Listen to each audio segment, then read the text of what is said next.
The first time I saw the black police car, I thought it was just Nevada doing what Nevada does, messing with your head when you've been staring at the same empty road for too long. If you've never driven a truck through the desert at night, it's hard to explain how the emptiness changes you. The sky is too big, the horizon too far, and the road is a straight black ribbon that makes your brain drift even when your hands are locked at 10 and 2. Your headlights catch the same scrub brush and the same reflective posts over and over until it starts to feel like you're not moving at all. That's why truckers cling to routine. My routine was boring on purpose. Check tires, check seals, check lights. Logbook, coffee, water. No energy drinks after midnight. Pull over before you hit the wall. Not after. Keep the CB on low so you don't feel alone, but not loud enough to let the chatter get in your head. I ran a night route that cut across Nevada like a scar. Distribution loads from Las Vegas to Reno. Sometimes on to Sacramento if dispatch wanted to squeeze another leg out of me. The pay wasn't glamorous, but it was steady. And steady is what you want, when the rest of your life feels like it's held together with zip ties and prayer. I'd heard the stories, of course. Every driver has. They pass them around the way they pass around warnings about bad scales. And corrupt-out officers, half joking, half serious. Don't stop for the black unit. That's how they said it. Not black cop car. Not unmarked cruiser. The black unit. Like it was a thing with a file number. The first time an old-timer told me, I laughed. He didn't. He just looked at me over his coffee cup and said, if it lights you up, you keep rolling. Even if it feels wrong. Even if it says it's the law. That line stuck with me, but not in a way that felt useful. More like a superstition you file away under. Truck stop talk. Until the night it happened. I was about an hour out of Tonopah, running south on a stretch of highway where the shoulders are wide and the world looks like a dark ocean of sand. No towns. No exits worth taking. Just mile markers, and the occasional reflector glinting in your beams like an eye. The radio was dead. The CB was quiet, except for a guy a few miles ahead complaining about the price of diesel. My trailer was loaded with palletized dry goods. Boring freight sealed properly, paperwork clean. Nothing that should attract attention. Then, in my side mirror, I saw headlights appear. At first it was normal, another vehicle catching up. Happens all the time. Desert drivers run fast because they think emptiness means no consequences. But these headlights didn't behave like normal headlights. They didn't weave, didn't bounce, didn't drift left or right. They sat perfectly centered behind me, exactly aligned with my trailer doors, closing distance in a smooth, steady glide, like the car was on rails. A minute later, red and blue lights flashed. Not bright, not frantic. Just a clean, steady strobe, reflecting off my trailer like a heartbeat. No siren. That was the first wrong thing. Cops out here love sirens. Sirens make people comply. Sirens announce authority. This cruiser didn't announce anything. It just lit up behind me and waited. My stomach tightened, but my hands stayed steady. I checked my speed. In a 70. I wasn't speeding.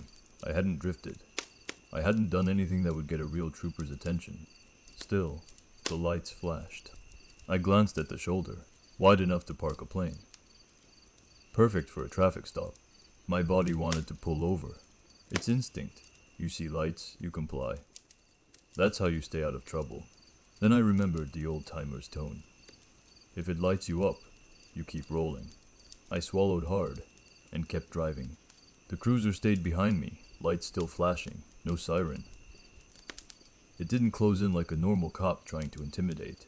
It didn't hang back like a cop waiting for you to pull over. It matched my speed exactly. My heart rate climbed. I reached for the CB mic without thinking.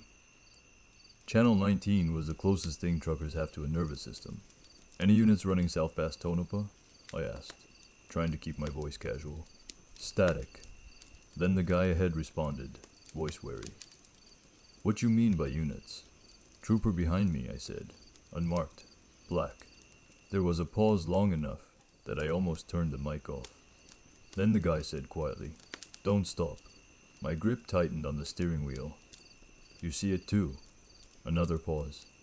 Then, I ain't gonna say that. My throat went dry. I tried my phone next. Spotty bars. but enough to dial dispatch. It rang twice, then picked up. My dispatcher sounded half asleep. Yeah. Hey, I said. IV got an unmarked behind me with lights. Southbound. Mile marker. 112. Ish. You know if there's a unit running traffic out here. There was a pause while he checked something. Then he said, no. My stomach dropped. No what? No units, he repeated, voice sharpening. Nevada Highway Patrol has nobody listed on that stretch tonight. You sure you're not seeing reflections? I swallowed. I'm sure. The cruiser's lights washed my cabin red. Blue again, steady as a pulse. Dispatch didn't speak for a second. Then, quieter. Do not pull over. My throat tightened. What? I'm telling you, he said, voice low and serious now. Do not pull over. Keep your speed steady. Don't antagonize, but don't stop. My hands went cold on the wheel. How do you know? I asked. He didn't answer. Instead, the call cut out. Not the normal, no signal drop. The audio just vanished mid-breath, like someone had snipped the line. I stared at my phone in disbelief. Then my dash lights flickered once, faint and quick. I forced my eyes back on the road. The cruiser was still there. And now, in my rearview mirror, I could see something that made my blood run cold.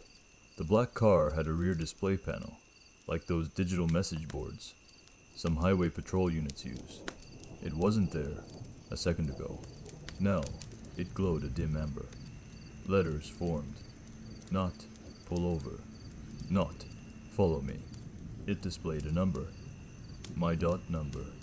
The one printed on the side of my truck and on my paperwork. The one you'd have to get close enough to read, or already know. I felt my mouth go dry. The old-timer's words echoed in my head, like a rule carved into bone. Don't stop for the black unit. And behind me, the lights kept flashing, patient and steady. Like whatever was driving that car already knew I was going to want to obey. After the dot number lit up on that rear display, I stopped pretending it was a normal traffic stop. You can tell yourself a lot of comforting lies on an empty road. Reflection. Fatigue. A trooper running an odd patrol. But when something behind you knows a number it shouldn't, you either accept you're being messed with, or you accept you're being hunted. My hands stayed on the wheel. My eyes stayed on the lane lines. I didn't slow down. The black car didn't speed up. It didn't fall back. It just kept pacing me, lights pulsing like a heartbeat I didn't want in my cab. I clicked the CB mic again. Anybody else got eyes on a black unit southbound? I asked. Static answered first, then a voice. Not the guy ahead from earlier, someone else, older, with a smoker's rasp. Driver, don't you stop, the voice said. My throat tightened. Who is this? A pause. Then, name don't matter, you listen. That thing ain't HP. The way he said thing made my skin prickle. I swallowed. How do I lose it? The CB went quiet for a beat, like the other driver was choosing his words carefully. Then he said, you don't lose it. You outlast it. I clenched my jaw.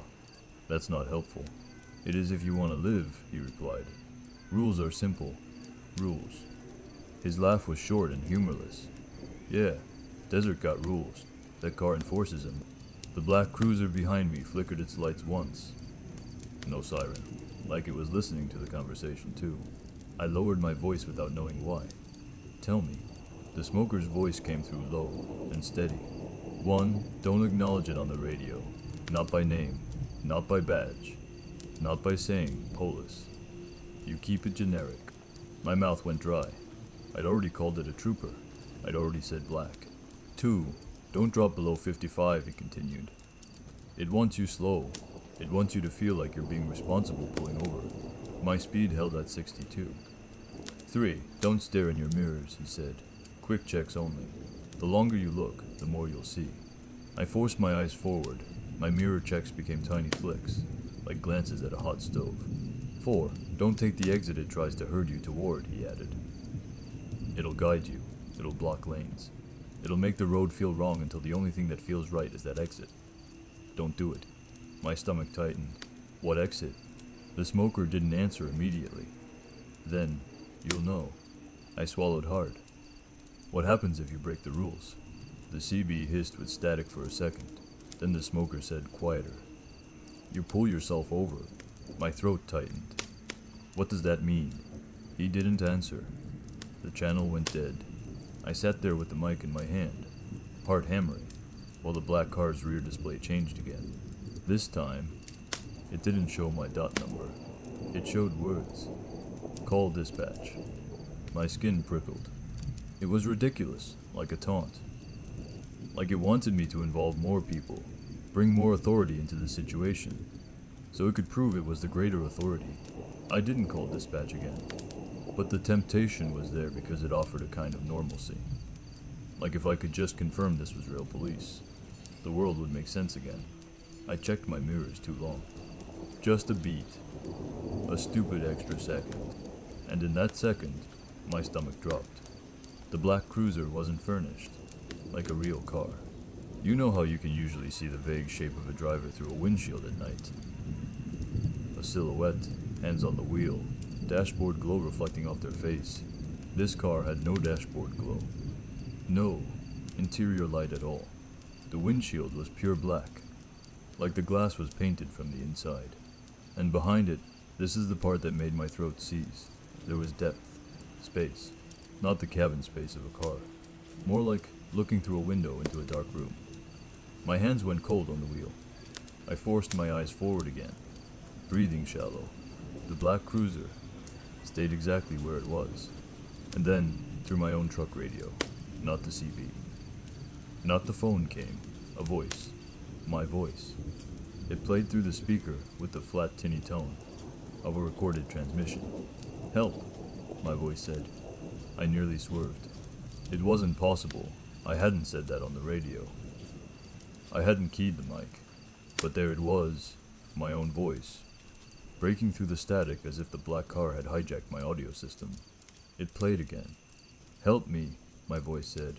I pulled over. My mouth went dry. My palms sweated against the wheel. The black cruiser's lights pulsed steadily, patient as a metronome. Then the rear display changed again. Pull over safely. Classic. Reasonable. The kind of message that makes you think it's real. The desert around me remained empty. No other traffic, no lights, no towns. Just dark road, and the feeling of being alone in a place that didn't belong to anyone. A mile marker slid past. Mile 221. Then a minute later, another mile marker. Mile 221. Same number. Same scratches on the reflective surface. My stomach dropped. I blinked hard, convinced it was fatigue. Then my headlights caught a billboard. A faded advertisement for a casino with a smiling woman. And the words "Welcome, lucky travelers." I'd seen it earlier that night. I remembered because the smile bothered me. Too wide, too bright. We passed it again. Same billboard. Same smiling woman. My throat tightened. The road was looping. Not physically, not in the sense of turning around, but in the sense of repeating landmarks like the world was stuck on a reel. The black cruiser stayed behind me through it all, like it was towing the loop on a chain. I checked my fuel gauge. Fine, plenty. I checked my speed. Still 62. I didn't slow. And then, like the smoker had predicted, the exit appeared. A green sign emerged in my headlights. Exit 23. Old Mines Road. My stomach dropped. There hadn't been an exit 23 on this stretch of highway. I'd driven this route dozens of times. There were exits, sure, but not numbered like that.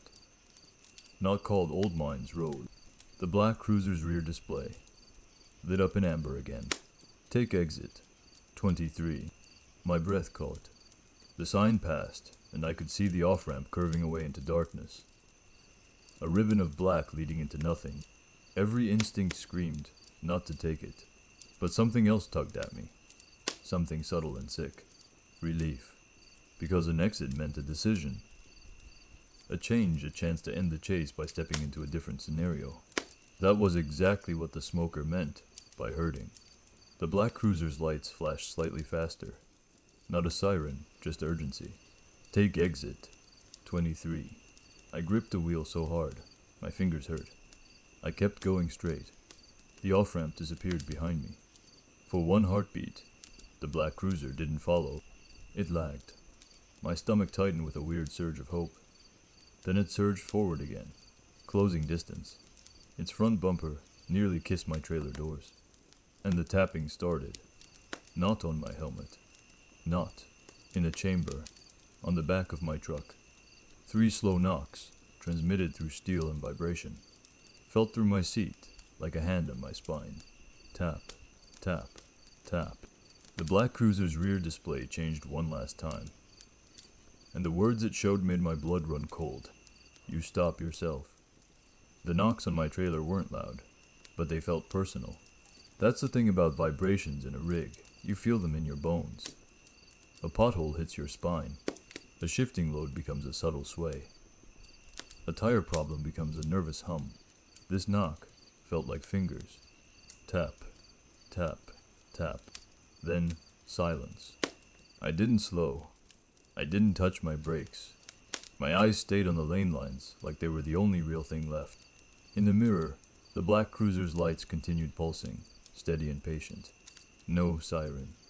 Never a siren. Because sirens are for people who believe in normal rules. I tried the CB again, voice tight. Any driver southbound. Anybody copy. Black unit behind me, roads looping. I need to confirm. Static. Then a single voice came through, low and clipped. Don't talk about it. I swallowed. Who is this? Doesn't matter, the voice said. Shut up and drive. The channel died again. I stared forward, jaw clenched. The desert had become a tunnel. Same dark scrub. Same distant mountains that never seemed to get closer. Same mile marker repeating like a bad joke. Then my headlights caught something ahead. A glow on the shoulder. Orange. Flares. My stomach dropped. A traffic stop scene. Cones placed reflective triangles. A vehicle pulled to the side with hazard lights blinking weakly. A silhouette stood beside it, waving an arm. A trooper. Or something shaped like one. The black cruiser behind me flashed its lights faster. Almost excited, the rear display lit with a single word. Stop. My hands went cold. This was the trap. The smoker's fake stop, even though he hadn't called it that. A staged scene designed to force you to do the one thing you weren't supposed to do. Pull yourself over. The trooper ahead stepped closer to the lane, waving harder now. In my headlights, I saw a reflective vest, a hat brim, a baton. But something about the posture was wrong. Too stiff, too rehearsed. And the flares, the light they threw wasn't right. It was too steady, too clean, like lead rather than burning chemical. Real flares spit and smoke. These just glowed. I held my speed at 62 and kept my truck centered in the lane. The trooper turned to face me directly, and then it raised its other hand and pointed at the shoulder, commanding. My throat tightened. I remembered the old rule. It pulls you over by making you pull yourself over. I gripped the wheel and kept going. The moment my cab drew even with the staged scene, the temperature in the air seemed to drop. My windshield fogged faintly at the edges, as if I'd driven into a different layer of night. I didn't look directly at the trooper. I didn't want to give it my full attention. I just let my peripheral vision catch enough to know it was there, and then let it pass out of my headlights. In my mirror, the scene should have receded behind me. Instead, it vanished. The flares didn't shrink into distance. The cones didn't become tiny. They simply weren't there anymore, as if someone had switched off that part of the road. My stomach lurched. The black cruiser's lights behind me returned to their steady pulse. It hadn't stopped at the scene either. Of course it hadn't. It had created it. Or it had always been there, and the road had only loaded it when I got close. My phone buzzed. A call. No name. No number. Just a blank line where caller ID should have been. I didn't answer. The call ended. Immediately, my truck's MFM radio clicked on by itself, volume high. A burst of static. Then a voice came through, flat, official, male. Attention motorists, it said. Emergency stop ahead. pull over immediately. It sounded like a real highway broadcast. It also sounded like it had been recorded on a cheap mic in a quiet room. The voice continued, "If you do not pull over, you will be considered hostile." Hostile. My mouth went dry. That word didn't belong in a traffic advisory. The black cruiser's rear display lit again. Hostile. My hands were slick on the wheel. I kept driving. The radio voice shifted slightly, as if adjusting tactics. "Driver," it said, calmer. "We can see you're tired. You've been driving too long. Pull over and rest." My throat tightened. It was using my fatigue against me. Then it did the worst thing it could have done. It switched to a different voice. My dispatcher. Same sleepy tone. Same cadence. "Hey," my dispatcher's voice said through the radio. "It's fine. Just pull over. Let them clear you. Then you can continue." My stomach flipped. Because if it could mimic dispatch, it could mimic anyone I trusted. I shut the radio off. It turned itself back on a second later. This time, the voice was mine again. I stopped. My voice said softly, "It's okay. It's safe." I felt my eyes sting. The desert ahead remained empty and endless, but my brain was starting to fracture under the pressure of the loop. Repeating signs, repeating voices, repeating demands. This was how it got you. Not with force. With exhaustion. With making stopping feel like the only way to make the world stop repeating. I checked my dashcam screen, a small display mounted above the center console. It recorded the road ahead and the cab interior for insurance and safety. I hadn't looked at it all night. Now I did. The camera feed showed the road, the lane lines, the black emptiness, and it showed the black cruiser behind me. Except in the dashcam view, the cruiser's lights weren't flashing. The cruiser was there, black shape, headlights bright, but the red and blue strobes were absent. In the camera feed, it looked like an unmarked car, tailgating me in the dark. In real life, my mirrors were full of pulsing lights. My stomach dropped. I glanced between mirror and screen again. Faster this time. Lights in mirror. No lights on screen. And behind the cruiser, in the camera feed, the staged traffic stop scene wasn't there either. No cones, no flares, no waving trooper, just empty shoulder and desert. My throat tightened. I rewound the dashcam footage with one shaking hand. Jumping back 10 minutes, I watched myself pass the accident, scene again. On the video, there was nothing. No stop, no flares. Just darkness and my own brake lights flickering, once as my foot twitched instinctively.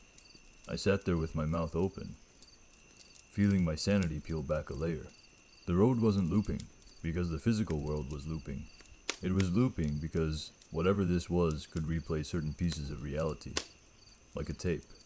And the dashcam, dumb, digital, unpersuaded, wasn't seeing the same world my eyes were being fed. The black cruiser's rear display changed again. Look at the road. I flinched. It knew I was watching the dashcam. It didn't want me to use the one tool that could contradict it. I forced my eyes back to the windshield, and that's when I heard it. A dispatch broadcast. Not my company dispatch. Not CB chatter. A real law enforcement channel. Cutting through on the scanner app, I kept running low volume for road closures and accidents. A female dispatcher's voice, clipped and strained. All units, be advised. If you observe unmarked black unit with no call sign operating on highway, static swallowed the rest. My breath caught. The dispatcher continued, voice tighter now, fighting interference. Do not engage. Do not attempt traffic stop. Maintain speed and... The transmission cut out completely. The silence afterward felt like being underwater. Then my scanner crackled again. A different voice came through. Male, calm, authoritative. The same tone the black cruiser's radio voice had used. Copy that, it said. Subject is compliant. My blood ran cold. Subject. Me. The black cruiser wasn't being warned about. It was the one answering. And as if to prove it, the cruiser's rear display lit one final time, with a message that made my stomach drop. You passed the test. Then, very slowly, the cruiser eased left. It pulled up alongside my trailer.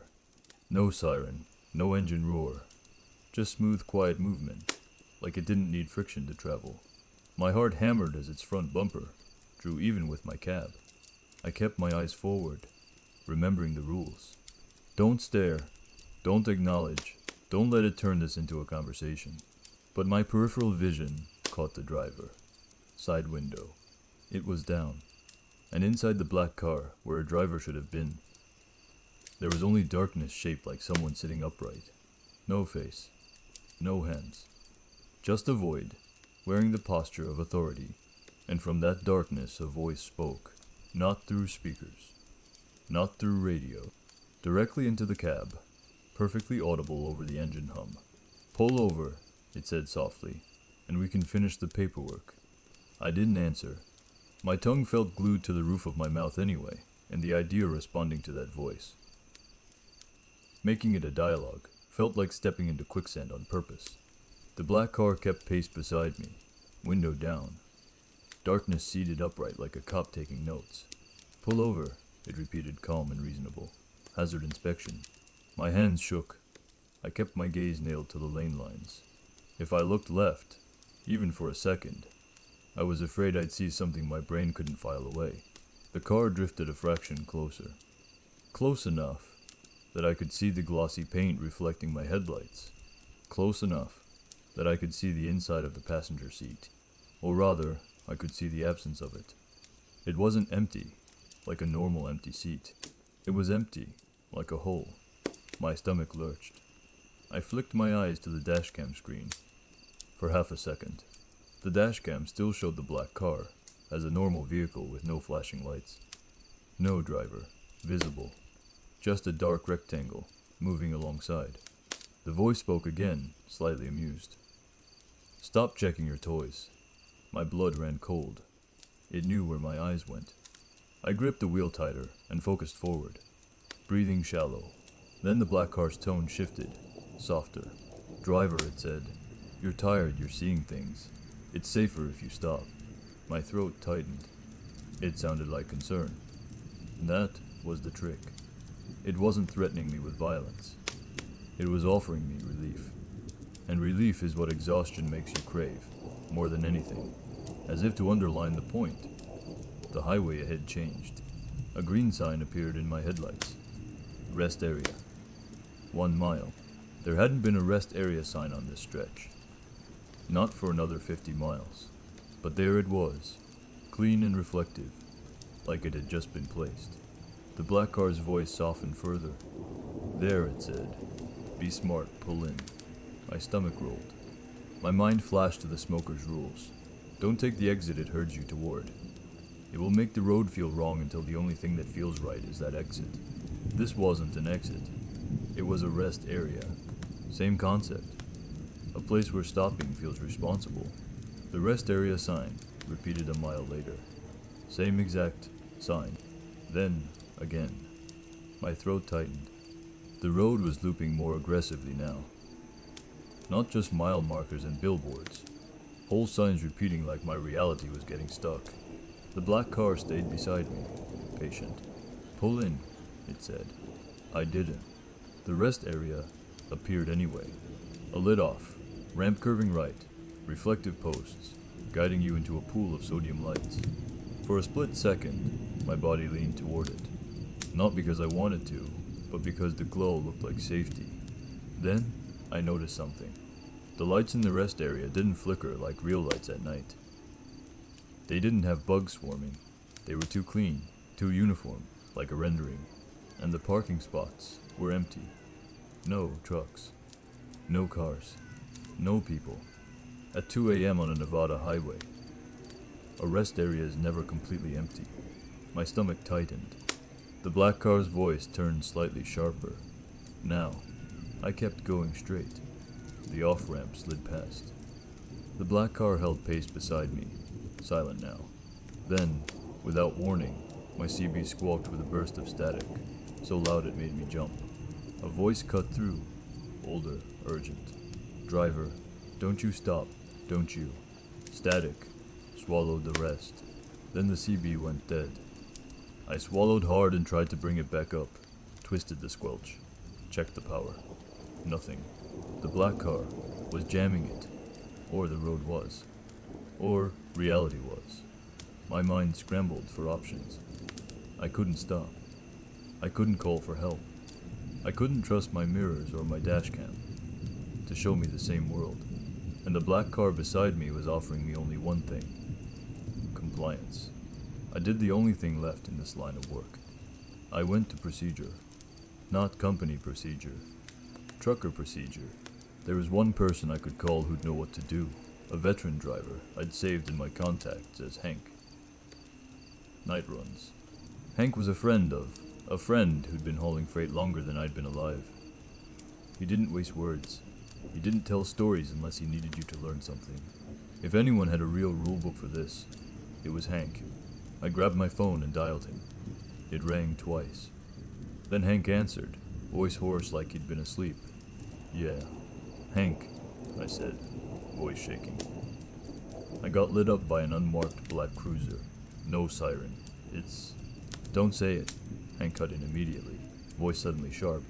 My throat tightened. "It's beside me right now." A pause.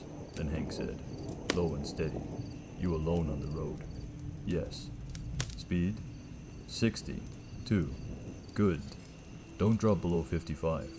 "I know that rule," I said. "Where'd you learn it?" Hank asked. "CB," I said. "Some guy warned me." Hank exhaled hard. "Then you're already in the lane." My stomach churned. "What lane?" "The part of the highway that isn't a highway," Hank said. I swallowed. "Hank, it's telling me to pull over." Hank's voice went flat. It always does. "So how do I get out?" I asked. Hank didn't answer right away. Then he said, "You can't outrun it." My heart sank. "But you can reach a safe asset," Hank added. "A what?" "A place with witnesses," Hank said. "Light. People, cameras that matter. A way station. A truck stop with an actual crowd. A convoy." My throat tightened. "It's looping the road. It's trying to herd me off." "Yeah," Hank said. "Because it wants you alone. It doesn't like crowds." I swallowed hard. "Nearest truck stop is." "Not a lonely one," Hank interrupted. "Not a closed one. If you pull into a dead truck stop and nobody looks up, you keep going." My stomach dropped. "How would I know before I'm in it?" Hank's voice hardened. "You look for the sign that doesn't belong." I clenched the wheel. "Like exit 23. "Exactly," Hank said. "Real exits don't show up out of nowhere. Real signs don't repeat. Real cops don't ride your flank in silence." The black car beside me spoke again, soft as breath. "Hang up." My blood ran cold. Hank heard nothing, but he must have sensed my pause. "You hearing it talk?" Hank asked. "Yes," I whispered. Hank's voice turned grim. "Then it's trying to make it personal." The black car's voice softened. "You don't need him. Pull over." Hank said, "Listen. There's a way station on your route, closed at night, but the lights are always on. Camera's always on. You get there, you stay on the ramp. You don't pull into the bays unless they wave you in." My throat tightened. "Where is it?" Hank hesitated. "Depends which version of the road you're on," he said. "That's not helpful." "It's honest," Hank replied. "If you see mile marker 239 twice, you re-on the loop. You keep driving until you see the big billboard for the solar farm. Then you take the next exit. Real exit, not new. You'll see the way station lights." My stomach churned. "And if it doesn't let me..." Hank's voice went quiet. "Then you don't stop," he said, "no matter what they show you." "What if it hits me?" I asked. "It won't," Hank said. "It wants you intact." The black car spoke again, closer now. "Hang up. This is your final warning." My phone crackled with static. Hank's voice distorted for a second, then returned. "It's listening," Hank said. "Don't give it more people. Don't narrate, just drive." The call dropped. Not call ended. Just dead. I stared at my phone in disbelief. Then the black car's rear display, still visible in my mirror, lit with one new message. Way station ahead. My stomach dropped. It was herding me into Hank's advice, which meant either Hank's safe asset wasn't safe, or the black car wanted me to think it was. And ahead, in the darkness, I saw a glow on the horizon. Not a rest area. Not flares. A truck stop sign, tall lit, promising fuel and coffee and witnesses. My heart surged with hope.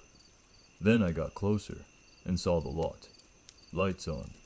Pumps. Glowing. Dozens of trucks parked. And yet, not a single person outside. Not one cab light. Not one door open. Not one head turned. Every pump screen read, in bright green letters, out of service. The black car's voice whispered, satisfied, "Stop here." And I realized the loop had brought me to a place that looked safe, but acted like the whole world had been told not to acknowledge I existed. I didn't pull in. That was the only reason I'm telling you this. The truck stop looked like safety, but it felt like a stage set. The kind of place you'd build if you knew what truckers needed. Light fuel, other rigs, and you wanted to weaponize it. Every pump said out of service. Every parked truck sat dark as a tomb. And the worst part was the silence. Even with my windows up, even with the engine rumbling beneath me, I could feel the absence of human noise like pressure on my skin. No laughter, no doors slamming, no diesel engines idling, no CV chatter. It was like the lot was full of vehicles that had been abandoned mid-dot. I kept going. The black car stayed beside me for another half-mile, matching speed, window down. Darkness seated upright, like a patient cop with endless time. "Stop," it said softly. "You're tired." I kept my eyes forward. The truck stop vanished behind me faster than it should have. The glow didn't recede naturally into the horizon. It blinked out, like someone flipped off a set light. My stomach clenched. The black car drifted back behind me again, sliding into my mirror, like it preferred that position. Authority in pursuit. The rear display lit. Inspection required. Then, cargo, discrepancy. My throat tightened. That wasn't just a traffic stop message. That was logistics language. That was the kind of phrase dispatch uses when a seal doesn't match the paperwork. "How would it know my cargo?" I whispered, and immediately regretted it because speaking felt like giving it something. The black car's lights pulsed once, almost like a nod.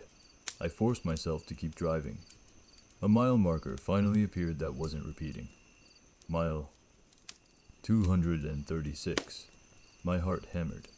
3 miles from Hank's repeated marker number. 3 miles from the solar farm billboard he'd mentioned. My hands shook on the wheel. I kept my speed steady. Mile 237. Okay. Then, ahead, a billboard emerged from the dark. A wide sign with reflective white letters. Solar array. Next exit. My breath caught. Hank's anchor point. The black car's rear display lit up again. Take next exit. My stomach dropped. Of course it wanted the same thing. But this exit sign looked real, weathered. Slightly dented. The kind of sign that had been there for years. I held my breath and took it. The off-ramp curved right, descending slightly. My trailer swayed as I eased into it, tires humming on the curve. In my mirror, the black car followed. No hesitation. No change in behavior. It wasn't trapped by lanes or laws. It moved where it wanted. The exit fed into a frontage road running parallel to the highway. Desert scrub on both sides, a fence line in the distance. And ahead, just like Hank said, lights. A way station. Yellow floodlights. A row of empty bays. A big sign that read, "Way station, closed." But the lights were on. The cameras were mounted high, blinking little red LEDs. Real cameras. Real infrastructure. I felt a surge of hope, so intense, it was almost painful. Then the black car's rear display changed again. "Do not enter way station." My stomach clenched. Now, it was trying to keep me away from the only place that felt anchored. I stayed on the ramp, just like Hank said. I didn't pull into the bays. I didn't stop. I slowed slightly still above 55. Just enough to keep the trailer stable. The way station cameras tracked my truck as I passed. And for the first time all night, the black car hesitated. It didn't stop. It didn't vanish. But it lagged half a car length, like the edge of this place made it. Cautious. My breath caught. So Hank was right. It didn't like witnesses. Or rather, it didn't like being recorded by systems that weren't its own. I glanced at the way station building. Dark windows, closed doors. Then I saw something taped to the inside of one window. A paper sign, handwritten. If you see the black unit, do not engage. My stomach turned to ice. Someone else knew. Someone else had been here and tried to warn anyone passing through. The black car surged forward again, closing the gap. Its lights flashed brighter for a moment. Not a siren, never a siren, just pressure. The rear display, lit with a new message. Show bill of lading. My throat tightened. The bill of lading was in my folder on the passenger seat. Standard paperwork. Shipper. Consignee. Description. Weight. Seal number. My hand shook as I reached for it. I don't know why I did. Maybe because I wanted to prove to myself I was still in the human world.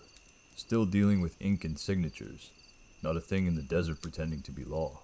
I opened the folder and pulled out the bowl. The top line was correct. My company. My trailer number. Then my eyes dropped to the cargo description. And my blood ran cold. It wasn't what I was hauling. I was hauling dry goods, palletized packaged stuff. Paper towels, canned food, boring. But the bill of lading in my hand now read. Cargo, evidence sealed. Class. Restricted. Handling, do not open. Do not stop. My throat tightened. What the hell? I flipped to the second page. My signature line was there. But the signature wasn't mine. It was close. Similar slant. Similar loops. But wrong. In the way a forged signature is wrong. Like someone had copied it from memory. My hand shook so badly, the paper rattled. The black car's rear display flashed again. Discrepancy. Confirmed. My stomach churned. This wasn't random. It wasn't pulling over everyone. It was pulling over people whose paperwork had been altered. People whose cargo had been reassigned. I thought of the dashcam showing an empty road, while my eyes saw a staged traffic stop. I thought of the repeating mile markers. The world being edited in real time to force compliance. The black car wasn't policing traffic. It was policing boundaries. It was making sure certain things didn't leave the desert, or certain people didn't. My phone buzzed with a text message. No number. Just a blank contact icon. The message preview said, "Your trailer is tagged." My blood turned to ice. I didn't open it. I didn't respond. But my eyes flicked down to my passenger side mirror, and I saw something that made my stomach drop. My trailer seal, the metal tag on the latch, wasn't the one I'd checked at the yard. It was a different color. Black. Glossy. And stamped into it, tiny but readable when my headlights caught it at the right angle, was a badge, like emblem. Not Nevada Highway Patrol. Not any agency, I recognized. Just a minimalist symbol that looked like a road splitting in two. Then, beneath it, my dot number again. The black car wasn't trying to find me. It was trying to claim me. And as I passed the way station cameras, I realized what it feared most wasn't being seen. It feared being seen by someone who could prove it wasn't real. Because if enough people agreed it was real, it would become the law. And then stopping wouldn't be a choice. It would be a requirement. The way station didn't save me. It only proved something I didn't want to know. The black unit had limits. Not moral limits. Not jurisdictional limits. Rules. And if it had rules, then it could be beaten, at least temporarily, by someone who understood them better than it understood you. Hank had said safe asset. I'd assumed that meant any place with lights and cameras and people. Now I understood it meant something narrower, a place the black car couldn't enter without breaking its own script. The problem was, I didn't know what that place was. I only knew what it wasn't. It wasn't the fake truck stop. It wasn't the empty rest area. It wasn't my cab with the locks popping up and down, like a nervous tick. The black car surged up behind me again, lights pulsing in my mirrors. Its rear display changed rapidly, almost impatient now. Pull over. Inspection. Non-compliance. Stop. Then a new message that made my stomach drop. Medical emergency ahead. And right on cue, I saw it. A car on the shoulder ahead with hazard lights blinking. Driver. Side door open. A figure slumped against the guardrail like they'd collapsed mid-step. My throat tightened. The figure lifted their head slightly as my headlights swept over them. And even at speed, even through rainless desert air, I recognized the silhouette. My wife. Same hair length, same jacket she wore in the winter. Same way she held her shoulder when it hurt. My hands went numb. That was impossible. She wasn't in Nevada. She was at home. She'd texted me before my shift. And yet, there she was. On the side of a desert highway at 2 in the morning, waiting in the exact spot where stopping would be human. The black car's voice came into my cab again, soft as breath. She needs you. My throat burned. I didn't slow. The moment I didn't slow, my wife, on the shoulder, turned her face toward me and smiled. Not a relief smile. A satisfied one, like the test had gone the way she wanted. Then she stood up too fast, jerky wrong, and stepped toward the lane as if to force my hand. I held my speed and stayed centered. She didn't chase. She didn't stumble into the lane. She simply blurred at the edges and vanished behind my trailer, like she'd never been there at all. My stomach churned. The black car's rear display flashed. Failure to render aid. That phrase lit up something in my brain, something I'd seen in trucking compliance training. A phrase meant to shame you, to make you feel like a criminal for not being kind. The black unit wasn't trying to arrest me. It was trying to make me feel guilty enough to stop myself. My phone buzzed again, another message, but I didn't look. I didn't want more hooks. Ahead, the frontage road merged back toward the main highway. The solar array fence line appeared in the distance, tall posts stretching forever with panels angled like black mirrors. And then I saw something that made my breath catch. Not an exit sign. Not a billboard. A convoy. 3 rigs ahead of me, spaced evenly, taillights glowing red in the dark. They were running steady at the same speed, close enough together to feel deliberate. My throat tightened with relief. Other drivers. Witnesses. A moving crowd. I accelerated slightly, to close the gap. The black car surged too, trying to keep me isolated. But when I got within 100 yards of the last rig, the black car fell back half a length again, hesitated, like it was approaching a boundary. The rear display lit. Do not join convoy. My stomach clenched. Of course. I joined anyway. I eased my rig in behind the last truck, keeping a safe distance, matching speed. The presence of other rigs didn't erase my fear, but it gave it edges. It made the world feel less like a private nightmare. I flicked my CV on, and keyed the mic carefully. Convoy southbound. This is a solo trying to tuck in, you copy? A beat. Then a calm voice answered. Copy, the driver said. Stay tight. Don't talk about the black car. My throat tightened. You know. Everybody knows, he replied. You just don't learn the hard way twice. I swallowed. Where are you headed? The driver hesitated. Checkpoint, he said. Not official. What checkpoint? Tribal boundary, he replied. Landline, different rules. It can't write tickets there. My stomach dropped. Tribal land. A jurisdictional gap. Not because tribal police would save us, but because the black unit's script might not apply there. The black car behind me pulsed its lights harder now, as if angry. It tried to surge alongside again, but the convoy held formation and didn't give it room. The lead truck CB crackled. No one slows, the lead driver said. No one breaks formation. If you see anything on the shoulder, you keep your eyes ahead. If you hear your name on the radio, you do not answer. My skin prickled. We weren't just truckers. We were a moving protocol. The road ahead stretched straight, then dipped into a low valley. In the distance, I saw a faint line of lights, small, steady, marking a gate area. A checkpoint. Not. A way station. Not a dot pull-off. A simple barrier with floodlights, and a small building beside it. Tribal land. No trespassing. ID required. My heart hammered. The convoy slowed slightly, still above 55 steady. The black car behind me surged forward, desperate now.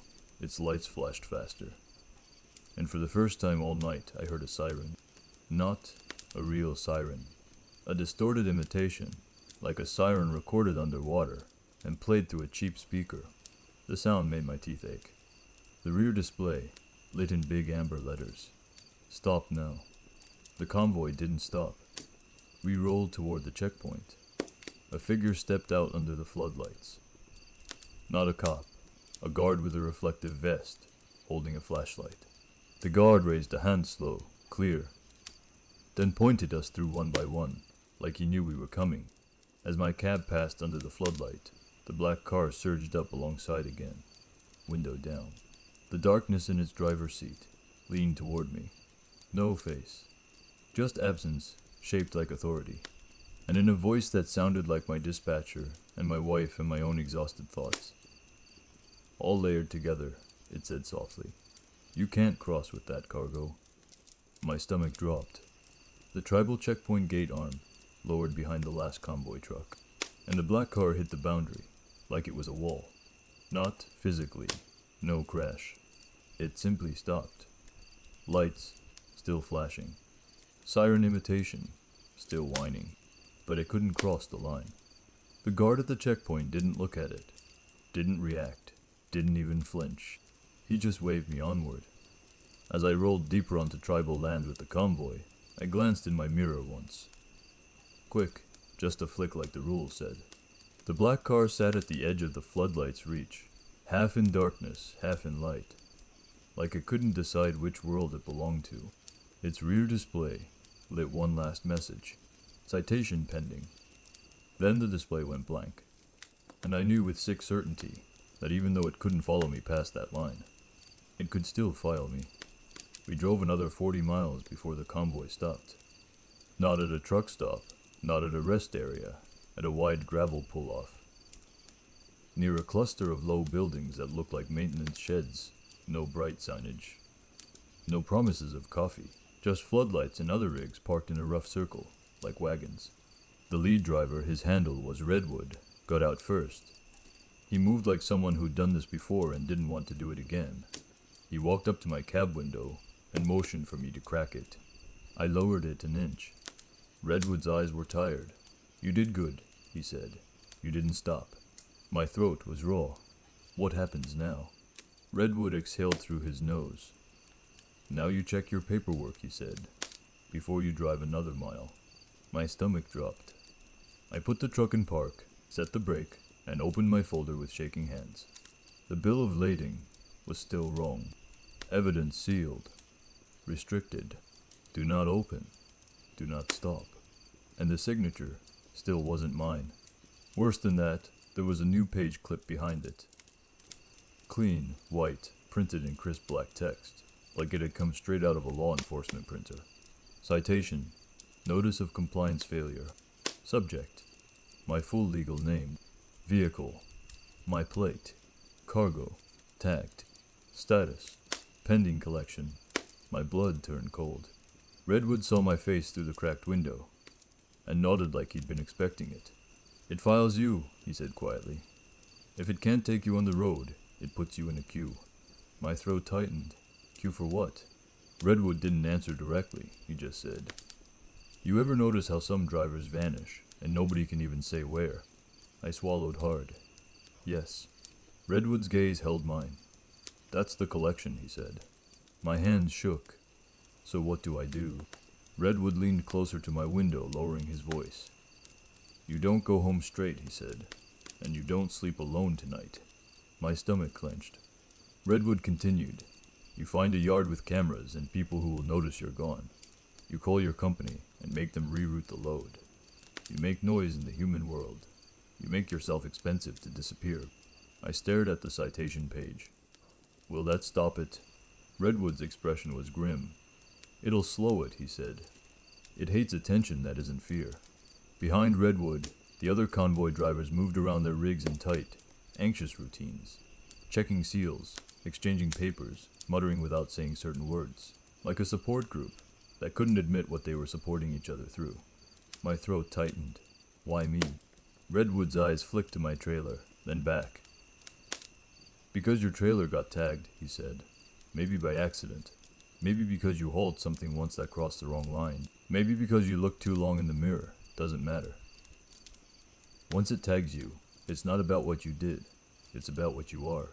And what am I whispered. Redwood's mouth tightened. A compliance subject, he said, or a future unit. The phrase hit me like a punch. Black unit. Black police car. A future unit. My stomach churned.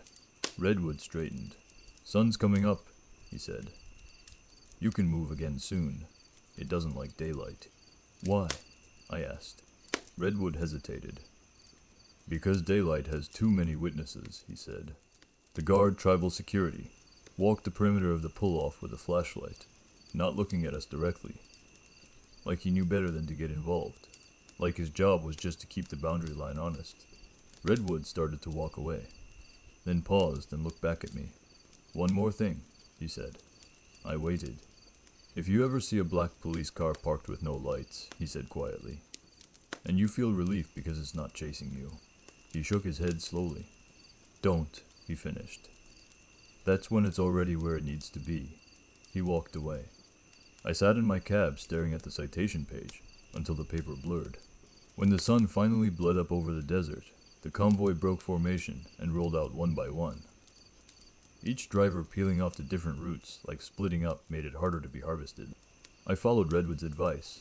I called my company, raised hell, demanded a reroute, claimed mechanical issues, claimed safety concerns. I drove to a busy yard outside of Vegas and parked under cameras and floodlights. I didn't go home for 3 days. When I finally did, I tried to convince myself it was over. That the boundary line had saved me.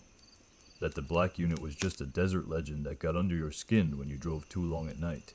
Then, 2 weeks later, I came outside at 3:12 a.m. because my dog wouldn't stop growling, and parked across the street from my house. Half under a streetlight and half in darkness was a black police car. No lights. No siren. No markings. Just waiting. Its rear display lit up for the briefest moment. Dim amber, and showed a single word. Pending.